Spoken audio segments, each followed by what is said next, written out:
Good morning, Valley. Today on Valley Por Vida, we're talking about how your child's chance for free backpacks and school supplies for the new year. We're also talking about vaccination success in the Valley. We've got info on robotics and engineering students, innovative projects from FAR, plus when is the right time to get your child a cell phone? Well, we're speaking with the kids' cell phone expert for those details. There's so much going on and we've got you covered. Valley Por Vida starts right now.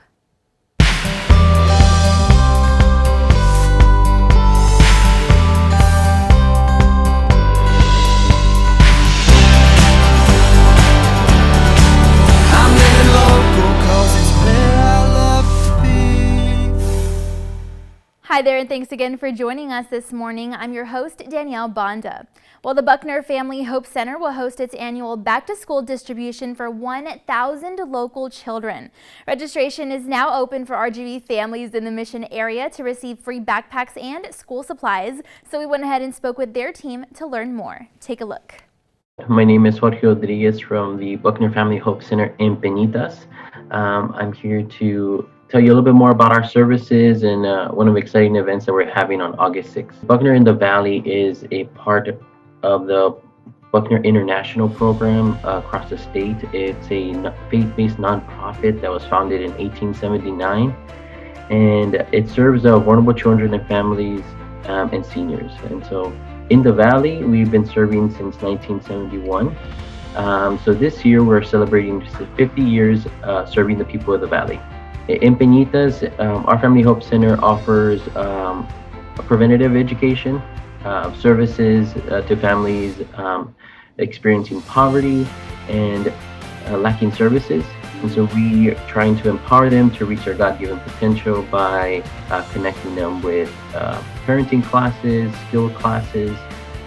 We provide family coaching, which is one of our flagship programs to help families be strengthened and alleviate any kind of a conflict that they have in interpersonal relationships or in their family. There's definitely a cost to going back to school, right?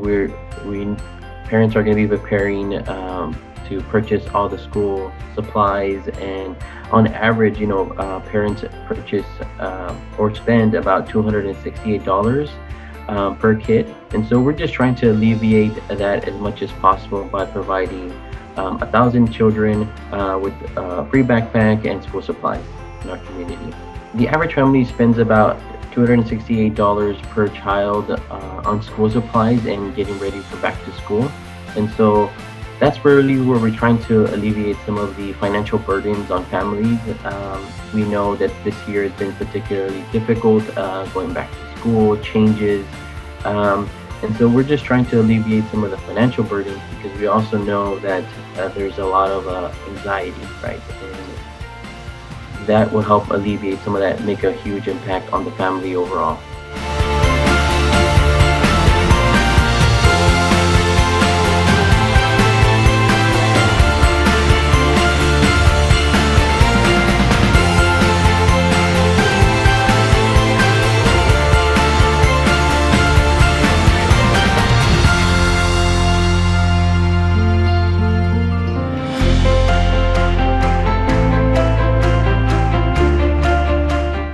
Yeah, so we're still trying to, for the back to school distribution on August 6th, we want people to register so that way anyone who comes is not waiting in line and not getting a backpack. So anyone who wants to come will pre-register in one of our online form, or you can call our office and get registered there. They will sign you up.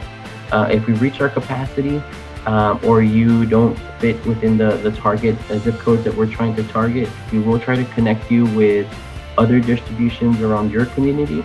That way you get connected and get the help that you need. To look more information up about us, you can go to buckner.org. We also have a Facebook page there that you can follow. But we really want to invite the community out to be introduced to them, right? Because we offer services and we really want them to connect with us and take advantage of those services. We're really here to serve the community. And so we really hope to see everyone there. will see those that signed up there and benefit from these school supplies and backpacks. So if you're a family that just needs connecting to some resources, you're new to the community and you're trying to build social connections, come to our center. You know, we have a variety of classes that we can connect with you virtually and, you know, build a community around you. If you're also experiencing a lack of resources or needing of assistance, please reach out to us to connect with us so that way we can support you and encourage you to reach your potential. The number of vaccinated individuals in the Valley is rising and people are starting to resume to normal activities, but what exactly can we do that? Or how exactly can we do that? Anxiety and depression became increasingly common throughout the pandemic, and that can sometimes be a little tricky to deal with. So we went ahead and spoke with a local doctor who's working with patients to safely transition back to normal while prioritizing mental health. Take a look. My name is Melissa Fuentes. I'm a family practice physician, and I belong to VOP, Valley Organized Physician, that works together with improving the healthcare of lives of Medicare-age patients in the Rio Grande Valley. I think that all the border towns were hit the hardest, I think, in the nation, and I don't think that there's a single person in the Valley who does not know of someone who has died from COVID. So I think that helped increase the vaccination rate.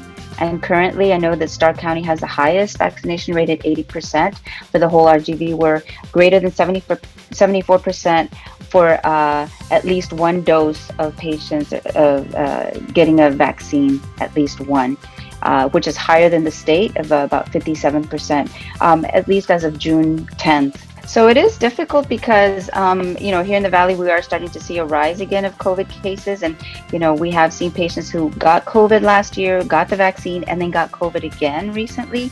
So one of the things is, yes, it's really protection to get vaccinated.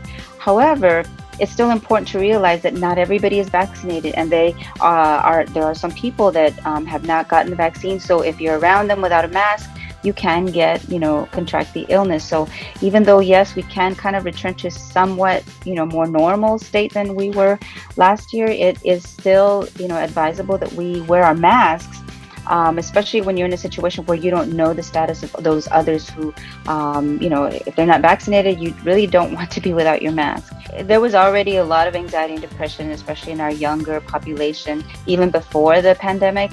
And it just made it much worse for not just them, but also our elderly population. And talking about mental health is hard. There's a lot of stigma that surrounds mental health and illness. And many times people don't want to talk about it, but doctors are trained to be fact-based and direct. So if you do feel like you are having some anxiety or depression, the best thing to do is, let your physician, your provider know, because we're not mind readers unless you say something. And there's a lot of things that we can do to help you. But, definitely going out, exposure to nature is very good for your mental health. It actually, just spending 20-30 minutes a day in nature outside can help reduce our cortisol levels, and it can also relieve muscle tension, which thus reduces stress. The direct sunlight and fresh air also increases serotonin levels and endorphins, and thus boosts our mood, fights depression, anxiety, and overall increases self-esteem.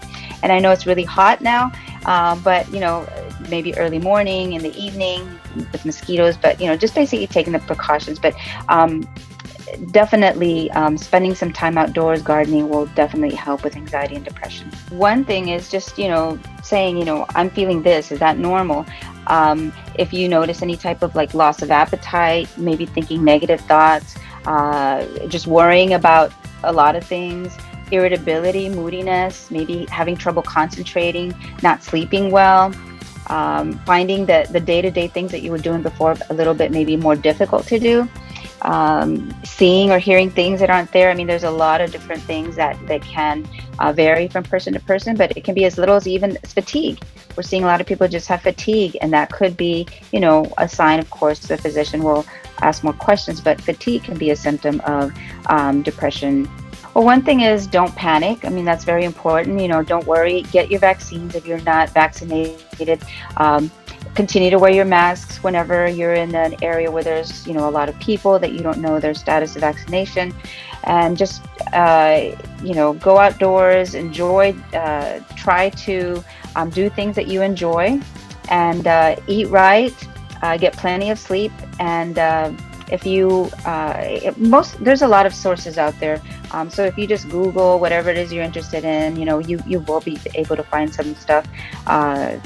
I think everybody kind of knows how to do that, but overall, just take care of your health, because it is very important, and you need to eat right and sleep well, and take your vitamin D or go out in the sun.